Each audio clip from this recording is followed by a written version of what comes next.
man should be strangling a woman. No man should be manhandling a woman. But the videos have been put in different segments, so I don't think a lot of people have seen it, right? So the first time we saw her getting strangled, right, that was the first video that we saw. It invoked an emotion, strong emotion. No man should be doing that, right? Look. You can't. I'm gonna call the police. I'm gonna call the police. Babe! Fucking look, thank you, record it. Call the police. Call the police. Then they released some more video that shows CCTV footage, right? So essentially, she wanted to get a refund. This is what's been told. They didn't want a refund. She was trying to leave the shop with whatever she tried to refund or exchange for it. The guy tried to stop her now.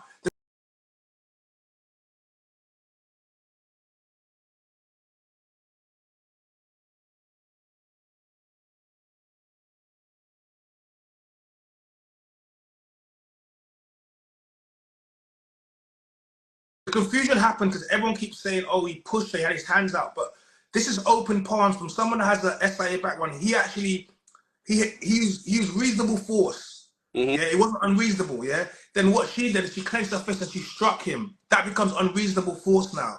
So obviously when the police came, he would initially been arrested for the first video. Then when they looked at the second video with her striking him, I counted it about 18 times. Then that was what got her arrested. So I know a lot of people don't understand. They're like, oh my God, he pushed her first. But if you're trying to exit the shop with goods, go to Selfridges right now. Go to Harrods right now and try to exchange something. And then they tell you can't exchange it and try to swap something and walk out the front door. See what happens. This was my point. It doesn't work like you want it to work. You don't get to go into a business, right? And then this business refuses you a refund. And then your option is to steal their goods. That's not how business transactions work. Like, you don't get to just steal stuff and walk out people's store. Regardless of how upset you are, like you just said, you can't do that in Tesco.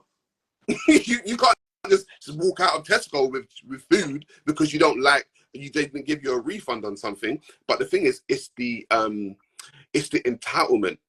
For me, it's entitlement, because what level of entitlement must you have to think you can walk out someone's store without being accosted?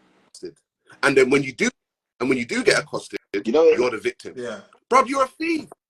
You're a thief. You know, you try to even in the shops, right? Even in the shops, right? You have to like, you can't even like take, technically you can't even take an item and put your money down on the counter and leave. So there's an agreement with us in the store. The store has to accept your money. Basically, they have to accept your money for the goods that you're taking. You can't. Normally people can say, hey, boss, I've got this, and they just take it, put their money in the thing, and it's just kind of, yeah, it's cool anyway, whatever. But technically, you can't even just put your money down and take it. They have to accept that they're taking your money, and then you're exchanging it for their goods. How reactionary black people are, yeah? There's a comment. I'm going to read the comment. It says, you're defending the man for strangling the woman. That's crazy. If it was any man that walked in there tomorrow and picked up the goods to walk out, there's no way he'd be strangling anyone. You see how reactionary we are, bro? And I saw the comment, and I'm disappointed, Shauna, because this is why we can't move forward, because we're actually having a real intellectual conversation. We're not dissing this woman. We're trying to make you women see. You do realize the size of this man, if he licked her once, that was it, she was off. He showed restraint, right? And I'm trying to make women understand you cannot go out and do this, because if this happens, call your brother, call your man, call your son. And if you don't have any one of these people to call, now you've got the whole community. Now you're calling other people's brothers. Now they're coming from work, dude. And I'm trying to say, it's important conversations to have. You need the group. You cannot be alone. During the civil rights era, do you think you women you could never be by yourself? So this thing is that I don't need no man until something happens. Man, and I need. trying to set us up. Look at the response. Look at this shit. You guys are basically saying you strangle the woman. They're crazy. Bro. They're crazy. Yeah. Bro. Basically, this type of woman is the type of woman that puts man into jail. You see that? This woman here. We have 4 men here that are very intellectual. Yeah, we're quite aware of what we're talking about. And she's gone and taken a whole narrative where we're trying to speak and protect women and tell them things they shouldn't do with men they don't know. And she's gone and made it about you will strangle women. You don't know where that came from, bro. Like, where did that even come from? You know what happens? Yeah, you know what happens with this what happens with this type of conversation, right? You know when we're having like an argument with a girl, right? And then you say one thing, and then she just goes, Yeah, "Oh, that means you don't love me then." yeah. Like it's just like jumping No, from like two this plus is two to this make it 8. this Like this. no, it's not that. You know, It's like you can the say Benjamin something Mendy and thing. I wouldn't have said, oh, they were like, oh, well, well, just because, oh, he got off doesn't mean he's not. No, it means he's not guilty because he got off. Yes, Yeah. because if he was guilty, you wouldn't have me saying he's guilty. Then they'd be like, oh, that means you support rapists. Oh my God, You you can't women, win. man. And this is what I'm talking about. Like the reason why I pointed it out is because I want to see how people jump from one thing to another thing when you try to make sense of something. Like just asking questions and trying to make things make sense means you're an enemy to people, and it's crazy. And that means that people don't know how to take in information, analyze it, make it marinate for a little while, and then come to a conclusion. People Cool just emotions. and just react. Sarah, what I call this, I'll be honest with you, like, and no, it's not disrespect. Like, remember when there's a level of speaking that I understand that you guys you haven't had any form of higher education, and you don't need to, but you just haven't. You've never done a thesis, you've never done a dissertation, you don't know about primary, you don't know about secondary, you don't know about research, you don't know about bibliography, you don't know about anything. All you know is about seeing a video and getting in your feelings and getting mad. You don't know how to research. You've never done investigating journalism, you don't know how to do it. But guess what? I do. I've got a 2-1 in that. I went to university. And this is the thing, people don't know. So before we speak, I know what I'm speaking about. I'm going to research. I'm going to look at it. You guys see something, you get triggered by emotion. Then you go outside and you embarrass us. You embarrass us. No, but no, this is what I'm saying. When something happens, just wait. Be patient. I'm not saying dismiss it. I'm not saying jump on it. I'm saying dismiss it. What I'm saying is wait a little bit of time because the evidence will come out. What tends to happen is that as soon as something happens or something is seen, right, people just jump on it with their emotions. It's like, yo, now it's coming out that she was stealing from the store. Now it's coming out that she was taking some stuff that wasn't hers. But the thing is, just like with the brick woman, now it's coming out that she had done this before. You trying to fucking beat somebody? They mad because you trying to beat somebody? I'm trying to be a doctor and they mad. Look what they did to me. Look what they did to me for no reason. They gonna beat me up. I'm 30 years old. They gonna beat me up. Grown ass niggas try to beat me up. Grown ass niggas try to beat me up for no reason. Look at me. I'm not a bad person. Y'all know that.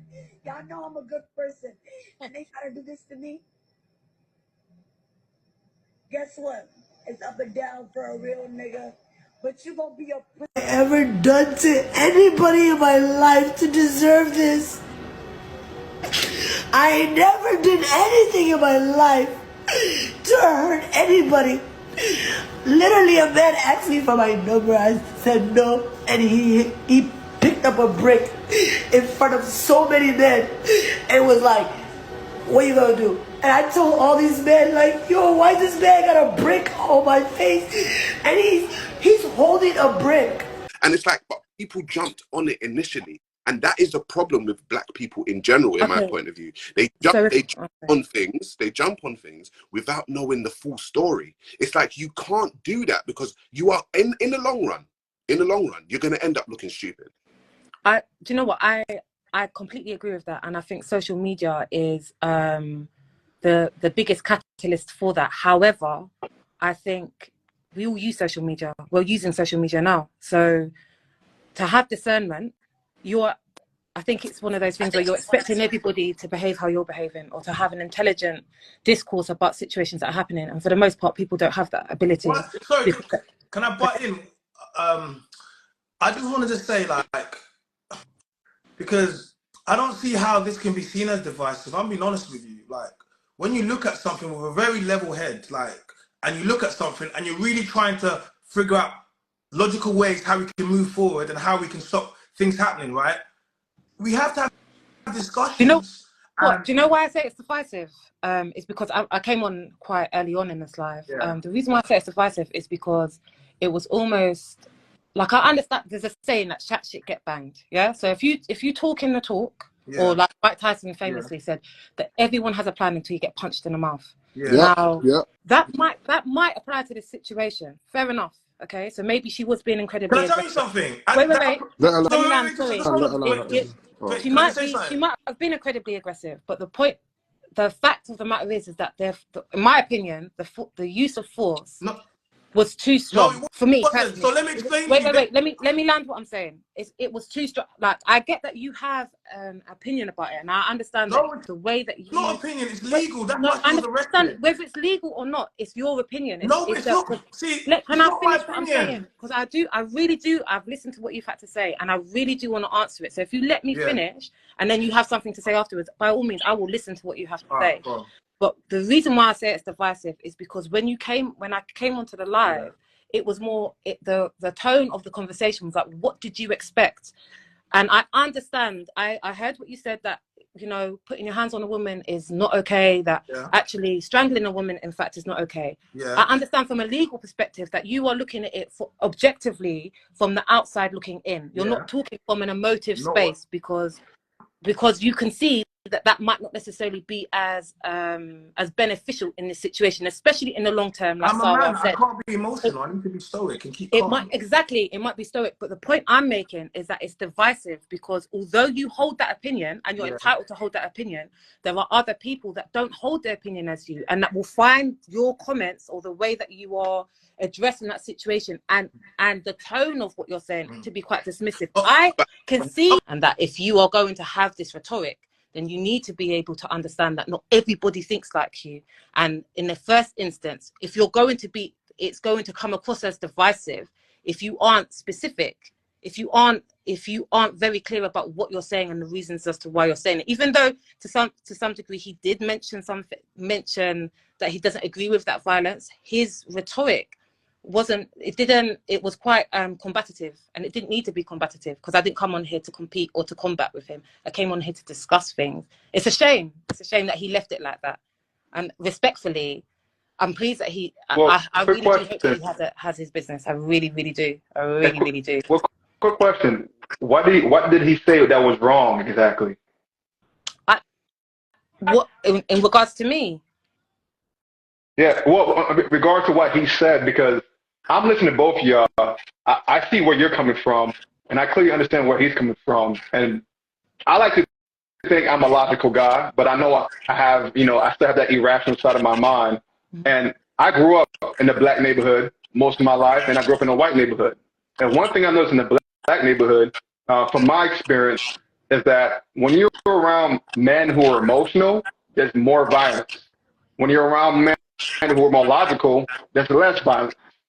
So I'm not quite understanding where you're coming from. It sounds like a very soft approach to a serious problem.